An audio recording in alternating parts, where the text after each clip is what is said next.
Hello, ladies and gentlemen, and welcome back to the FM20 beta with Zebu Nation and, of course, Nashville SC. You know, we're getting close to the end of the beta. The full game will be released, I believe, on Tuesday, is what I've heard. So in just a couple of days, it'll be coming out. And I figured, since that's the case, I would kind of mess around, look at some things, and see maybe what's wrong with the beta here and there. I mean, I've been doing that for the most part. Like, that's what the beta is about, right? You're supposed to beta test things. But now I've kind of cranked it up a little, and I've noticed a few things wrong with the beta. And unfortunately, it seems to be things that have been wrong with just about every FM beta in the at least the last 3 years. And that is squads, squad building in MLS. Take a look at some of these teams. So obviously the first year, there's no problem because the squads are pre-built. But we're going the wrong way, I think. In seasons after the first season, things start to get hairy. Now, it doesn't usually happen this early where it's like the next year things are messed up, but there are a lot of teams with incredibly small rosters. You can see here Portland has an incredibly small roster, but there are a few that really stick out. Let me see if I can find them. Toronto has a pretty small roster. We can go to their registration here. See, they've got 17 players. That's pretty bad. Let's see. Real Salt Lake has 18. Portland 17. Now, none of these teams are at the salary cap. They could all be bringing in players. They've even got a bunch of players out on loan. New York has 17.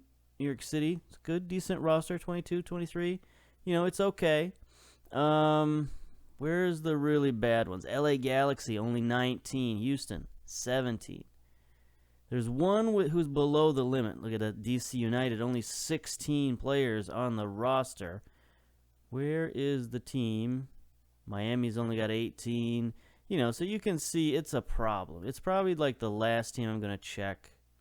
Right there it is. Atlanta United. 13 players on the whole roster. That's below the league minimum. How is it possible they could have 13 players? Now, it looks like they've got a larger roster. You look at their roster, and it looks really large. But look at all of these players are ineligible because they're all just grayed out, you know, cheapo players. They're not real players. They're just gray players. So, you know, it happens every year, it seems like, and sometimes they fix it in time for the release, and sometimes they don't. So I'm a little worried about this for MLS, is the roster situation. You can't have a team like Atlanta United with only 13 players on the roster. It's ridiculous.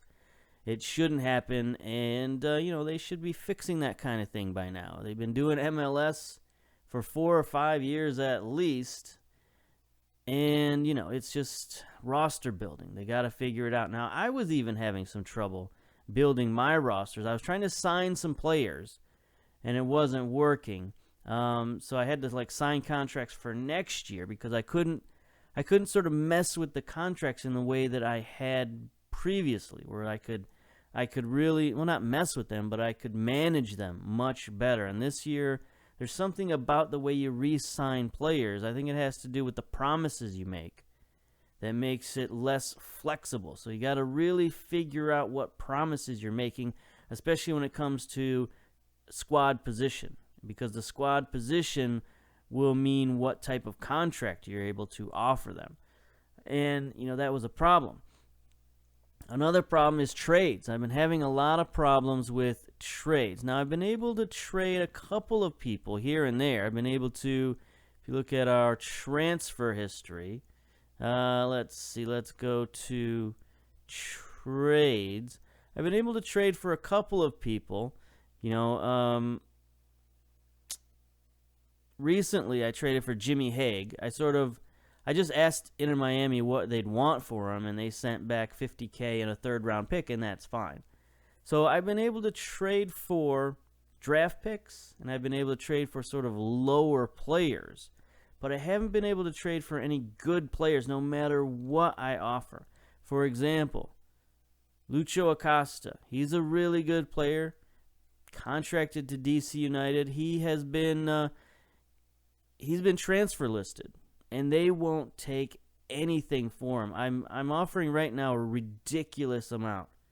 They only have like 16 players on their roster, so I'm offering them 3 players. 2 of them are 2 of my best, Mukhtar and Godoy, 2 first-round draft picks, a permanent international slot, which is ridiculous.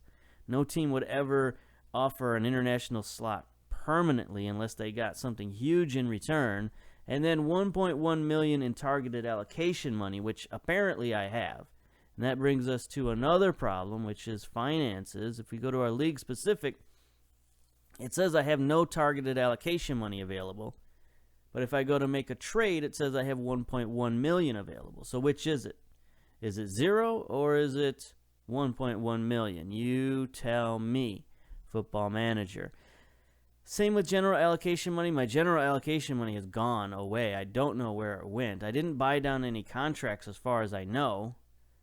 And, the only thing I did was sign players for next year. So maybe they took my general allocation money out of next year's contract. I'm not sure. But something weird is going on with the allocation money, and it's not showing up. Targeted allocation money, definitely. There's a definite problem there. With, it says I could trade for $1.1 million, but here it says I have 0. For general allocation money, that could be my own problem. I could have just missed something that I did, but I don't know. Anyway, let's get to our schedule today. Let's take a look, not our schedule. Take a look at our competitions. How about that? Well, look at this, Nashville. First place in the Eastern Conference after 23 games. We got 12 wins, 3 draws, 8 losses, a plus 20 goal differential, 39 points on the season. That's pretty good. Puts us only 1 point ahead of Cincinnati, 2 points ahead of New York, 3 points ahead of Atlanta. So there's a lot of teams, right around this number, but we have the least amount of games of any of those teams. So we're looking pretty good in the Eastern Conference. As far as Supporter Shield go, we're up to 4th. The Western Conference is just really good this year. They're very strong. Minnesota on 42 points, LA on 48, FC Dallas on 49 points after 24 games, so they're killing it. Only 5 losses and 4 draws on the season for FC Dallas, so they're playing extremely well. We can take a look at our form and see how we got here. I think the last game you saw was our 1-0 loss to Inter Miami. Then there was a patch, right? You remember there was a beta patch, a beta update, and I kind of thought that it had ruined hoofball for us because we then went on a 2-game losing streak. New York 2-0, Atlanta United, a team we had just beaten 7-0. They come back and beat us 2-1, so I thought, the match engine has screwed me, the update or whatever has screwed me. So we played in the U.S. Cup. I changed formation. I went back to the 4-2-3-1. Same with Orlando City, 4-2-3-1. And then I decided, let's go back to hoofball. Let's see what's happening. And since then, we've just been crushing people yet again. So hoofball, the return of hoofball is alive and well. 4-0 over Cincinnati. A wild 6-3 game over Philadelphia. 1-0 in the U.S. Cup where we went to our backups against Jacksonville. 4-0 over Montreal. Exciting game, 3-2 against DC United, the team that I talked about that only had a handful of players on their roster. But they played well enough. They had enough players to get things done. You can see they had at least a full squad, so that's good. Well, this was a tough game. All the scoring was early, and both teams sort of adjusted late. We can watch the goals. 2 goals from Lucas Rodriguez for DC United. And then we had, 3 interesting goals. It wasn't our normal hoofball. We were able to control the ball a little bit. Sanchez, one of our draft picks, to Carlton, to Mukhtar, who finishes. Nice little finish in the far corner. And then here comes Miami on the counterattack to bring it back even. There's Rodriguez. He just goes right through our defense and scores. Not great defending or goalkeeping there to keep Rodriguez off the board. We couldn't do it. Here's Mukhtar again. He curves one in there nicely. And look at Godoy. That was a great play from Godoy. That's two of our best players. Like I said, the two guys we're trying to trade away. Can't imagine a team with only, 16 players on their roster wouldn't want them. But there's Rodriguez again. A great shot. Ward almost stopped it. Ward's having a fabulous season.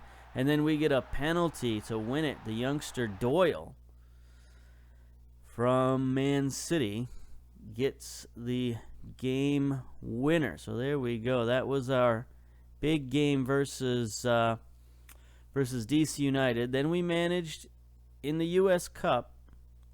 We got to the 4th round, which is where we wanted to get to. That's what the board wanted us to do, was get to the 4th round.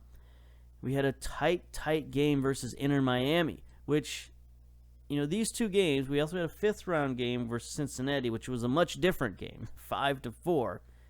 But these two teams, I'm wondering, which of these teams is going to be our rival? Or are both of these teams going to be our rival in MLS? Inter Miami, they are our expansion team partner. We're coming into the league together, so there's a little bit of rivalry there. And I thought maybe that's why they matched us up in the 4th round of the competition, because usually in this 4th round is when they sort of put the rivals together, right? LA and LAFC and stuff like that. So is Inter Miami going to be our designated rival? And then the other rival I'm curious about is Cincinnati. Are they going to be our rival? They're relatively close, I guess. They're sort of the closest team, I think. Maybe Sporting KC is about the same distance. I don't know who else is around there. I mean, Louisville, obviously, but they're not in the pros. They're not in MLS, I should say. So who's going to be Nashville's rival? Let me know. If you're a Nashville fan, we got some Nashville fans who've been checking out this series. Happy to have you. Happy you're watching the series. If you are a Nashville fan, let me know who you think the rival is going to be, or do they actually have a rival in MLS? Let me know. But we had a great game versus Cincinnati. I don't know if you want to see all these goals. Maybe you do. But it was a back and forth affair for sure. Everybody and his brother scored a goal. Akam with a brace. Everybody else with 1 goal. So we got goals from everywhere.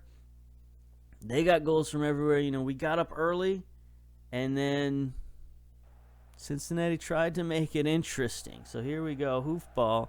Akam just destroying the defender right there. Goes right around everybody, and he scores. I told you, on the breakaways, he can score. He just, he's 1 for 5 usually. But today, he was 2 for 10. He got a second goal. Here it is, another hoofball. Oh, terrible back pass. And that was an easy finish right there. The goalkeeper had no shot on that one. Marcelo with an injury and a bad back pass. And here we are. Rolls getting forward. Another one of our young loanees. He just goes right through the defense. So Cincinnati's defense is not good. Obviously, we scored 5 goals on them. But when you can just go around their defense, it's a little, you got to worry about something. That's not a professional defense there. There's a great back pass from Adi. Cruz with a finish. Our defense got spread out a little bit, but that was just a great pass from Adi. And then here we are, 54 minutes. Cincinnati trying to come back. Look at that. He just curled it right in. That's probably a goalkeeper's responsibility right there. But then here we are on the comeback. I think right now it's 3-2.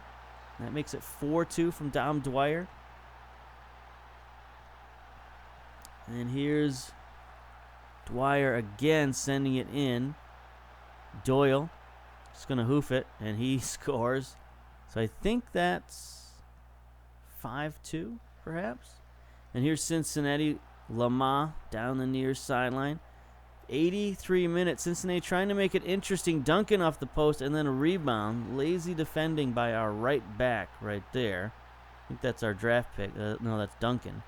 And then here they are, 3-5 right now. Cincinnati down. Centered it. Adi with a goal. That made it a little nervy going through the last few minutes. 5-4. Not a lot of time left, and we were able to sort of run out the clock after that. But look at that. 19 shots, 11 on target. Only 49% possession. But as you can see, hoofball is still in effect. So we've had some good games, some fun games, and today we have a rematch versus Cincinnati. So far we've been able to dominate these guys, beat them 4-0 earlier in the year, and then you saw that 5-4 cup wackiness. But now we're playing them again, and this time it's for the top of the Eastern Conference. Cincinnati, 1 point behind. They need this game because they've got 2 games in hand. They're at 25 games. So if they lose this, it's almost like being down by 2 games because we've got that cushion. So let's get to the team. Let me see. I'm trying to. How can I get there without submitting the team? I went a little too far forward. Is there a way to actually get to the game? Can we do it through the schedule? And say, no. Hit submit team. I guess that's it. So we'll have to go here to match preview. Okay. So match preview. We are the favorites. We're in strong form. They're in poor form. So they won a lot of games early. They've been sort of struggling recently. Preferred formation 4-2-3-1. I don't think we've played that very much. Well, we've played it some because we've been rotating our team a little bit. Had a really hectic schedule with the U.S. Cup in there, so we've had some problems. Got Romney suspended. Stuver is ineligible, but we don't care about that. They got Roland Lamar is out, so that could be a big problem for Cincinnati. Who's their head coach these days? Ron Jans. Previously at FC Groningen. So he's been Cincinnati's head coach since 2019. 61-year-old Dutchman. He's pretty good. He's very much head coach material. Man management, judging player ability, that's all good. Tactical knowledge is good. He's pretty decent, in terms of technical stuff, working with youngsters and whatnot. So he's a pretty decent coach. Take a look at Cincinnati, see what they've been up to recently. Let's take a look at their registration. They've got 25 whole players. How about that? A team that's actually got a decent roster. They're just about at the salary cap limit. So why is it Cincinnati's been able to build their team, but other teams in the league have not? Probably because these guys are mostly left over from the initial roster, perhaps. I don't know. But we shall overcome here. Yeah, that's fine. Captain is Marcelo. Vice captain Rasmus Schuler. Finnish midfielder, 29 years old.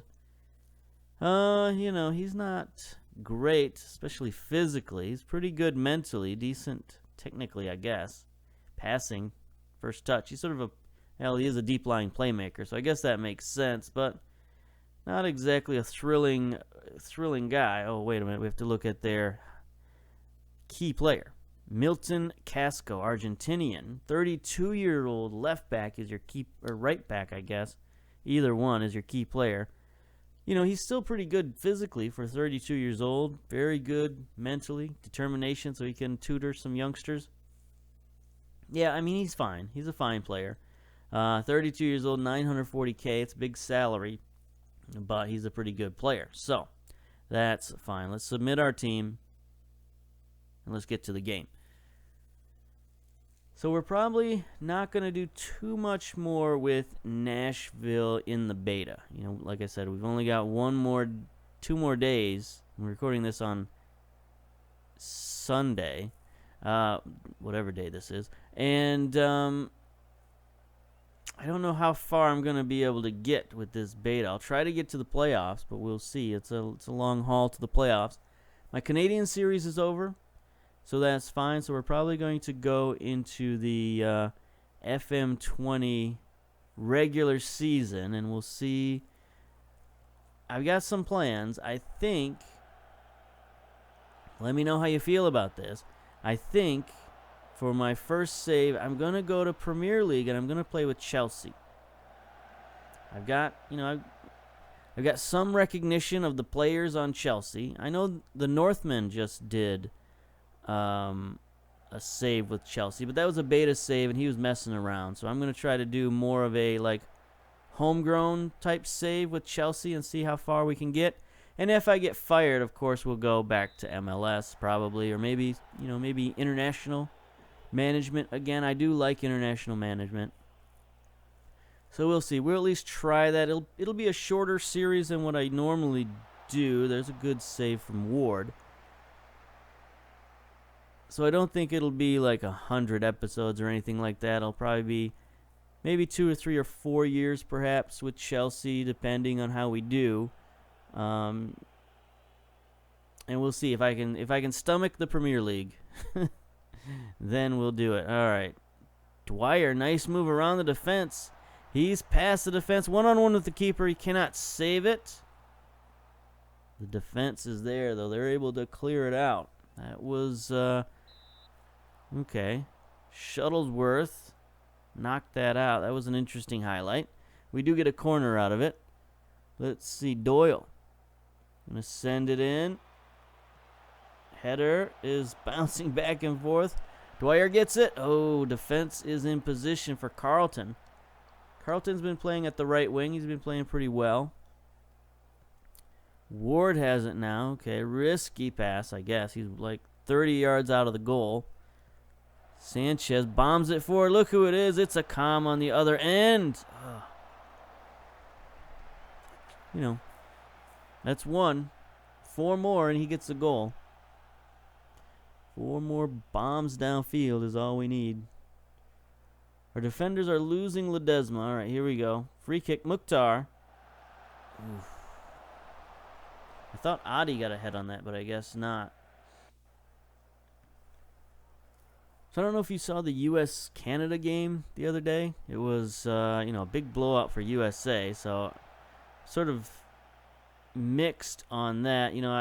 I am a USA fan, of course, but I'm also, been playing so much with Team Canada these days. I sort of root for Canada. So to see them get just annihilated like that. Oh, there we go. Zapata with the goal. Cincinnati trying to make this rivalry such as it is, trying to make it a little more competitive. Bertoni, good back pass to Maddox. Cross. I don't know if Ledesma headed that. I think Carlton might have accidentally headed that one back into the mixer. He should have headed it out. What are you going to do? Close down on Bertoni. Okay. So, yeah, in that game that the U.S. won 4-1, there was the weirdest penalty I've ever seen. I don't know if you saw it, but it was on Canada, and it was for an illegal back pass to the goalkeeper. There's a off the crossbar, off the post. That was a weird bounce. It went straight up in the air. And they gave them an indirect free kick from the goal box, like from 6 yards away. They gave them an indirect free kick from right there, this spot on the goal box, right there. Never seen anything like it. So, theoretically, he could have just knocked it in, but the ref said it had to be an indirect kick, so he couldn't knock it straight in. I've never seen... First of all, why wasn't it a penalty kick? Seems like if a foul or an infraction happened inside the goal box, seems like it should have been a goal kick. I mean, not a goal kick. It should have been a penalty kick. But anyway, here's Ledesma. Down the far sideline. Sends it across. Sanchez is there. Mukhtar. All right, here we go. Start the counterattack. Hoofing it. Come on the run. Here comes attempt number 2. Okay. That might be his 3rd shot, though. He put one off the post. So we'll call that number 3. So 2 more. Nakam gets a goal. But yeah, let me know if you understand what happened there. It was something to do with the way they passed it back to the goalkeeper. Like he He used his foot to flip it up to his head, and then he nodded it over to the goalkeeper. And I guess that's illegal. I guess you can't use your foot to flip the ball and like do tricky stuff to send the ball back to the keeper. I don't understand. Here's Doyle. Nice interception. Is he going to get it for it? Oh, not a great pass to Akam, but a great touch. He's around the defense, around them, and in. There we go. I knew he just needs his chances, and Akam can score some goals. So there we go. Evened it up. I thought this was a bad pass from Doyle, but Akam turns it into a great pass with that touch, and then just goes right around everybody, right around the keeper. Goal. All right, so we are back. Here we go. Free kick, Mukhtar. He almost sent that one directly in. Dwyer heads it, and we do get a corner out of it. I think the keeper had to tap that over the top. Here we are, corner far side. Doyle sends it in low. Offside? Something? Didn't see what happened there.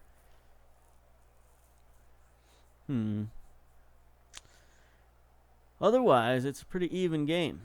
Everybody's got the same shots, the same percentage of possession, is what I was going to say, before my brain decided to not work anymore. Here's Casco behind the defense. Hello, someone cover him. Ledesma has it. He sends it across. Sanchez, okay. Managed to clear it a little bit, but FC Cincinnati retains possession, looking to build their attack through Adi. He's made some good passes this game. He's stifled there. Kowski, Bertoni, Ledesma. He's got the fullback out wide. He takes it himself. Sends it straight over the net. That's fine. Bellis is tired. A lot of our guys are kind of tired. Look at our entire defense has yellow cards. I'm a little worried about that. 82 minutes. Casco. Kowski. FC Cincinnati using this time to build up across midfield. Vargas has it. Pass out wide to Ledesma. Cruz. Looking again back out wide to Valentin. He sends the cross in. It was a great play. Duncan, why did you do that? Uh-oh, here comes Akam. He's going to... Oh, come on.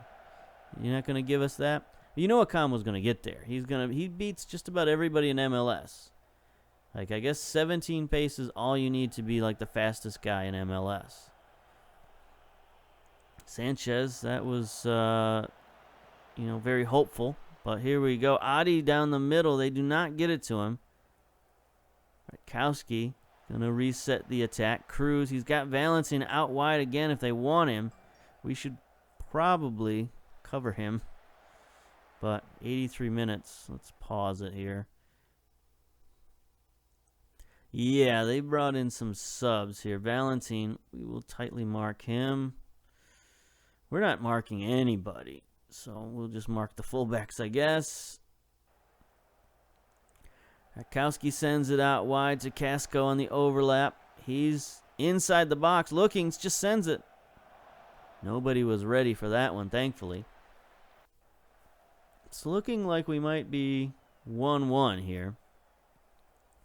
Short tap out to Zimmerman, who boots it. Godoy, great win in midfield. Terrible pass from Carlton. Adi, great pass to Vargas. He's in. He fires. Over the net. Okay, let's let us concentrate. How about that?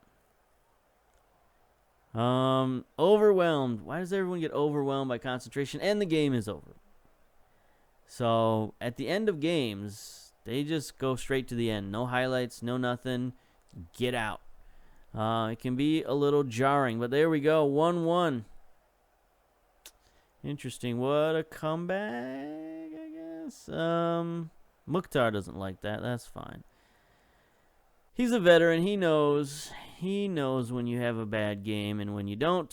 You know, we've been scoring tons of goals on FC Cincinnati, and suddenly we only can score one. So there we go. Look at that. Our trade, our weird trade. Atlanta United. Oh, that was a different trade. Okay, I was gonna say. Let's see. Mokhtar wants a new contract. Whatever. Get out of here. Anyway, we'll go to the competitions here. That puts us now, strangely, 1 point ahead of Cincinnati. Oh, yeah, that was a draw. What am I talking about? I thought I won. I just assumed that we won for some reason. But anyway, we're still 1 point ahead of Cincinnati. That's now 4 points, though, ahead of New York. So that's good. That gives us a little bit of separation there. Keeps us in a little bit in the running for Supporters' Shield. 9 points back of Dallas with about 10 games to go. So, you know, it's still possible. Supporters' Shield is still mathematically possible, but, you know, it's not too probable at this point. One thing we wanted to look at, player stats. Look at this. Zlatan leading the league with 21 goals, but look who's next. Dwyer and Akam. Two of the top 3 goal scorers on Nashville. Dwyer with 14 goals and Akam with 12. So, you know, hoofball is just super effective. And then also Ward, our rookie goalkeeper, with 11 shutouts on the season out of, 23 appearances. He's 6th in the league in goals allowed. He's allowed 22 goals in 23 appearances. So it's like it's either a shutout or a goal bonanza with this guy. But maybe that has more to do with the defense than with Ward. He could be getting helped tremendously from our style. But I think he is a solid keeper, and he's only 20 years old, so he's just going to get better from here. So I think he's a fine addition. He's now up to 4 stars of potential as well. So, he's got the potential to be one of the best keepers in the league, and no reason to take him out now. If you start him as a rookie and he can make it through the season, you're golden. There's no reason to ever take him out for the rest of his career. He can play for you for 10 or 12 years. It's fine. All right, I think we're going to end it there. Maybe we could do one more recording for Monday, and then Tuesday we'll start the beta, or we'll see. I don't know that we can even start the beta on Tuesday because that's too soon. I don't want to just hop right into it and start recording. I want to take a look at it first. So anyway, there's at least one more video coming. So until then, we'll see you later. Bye-bye.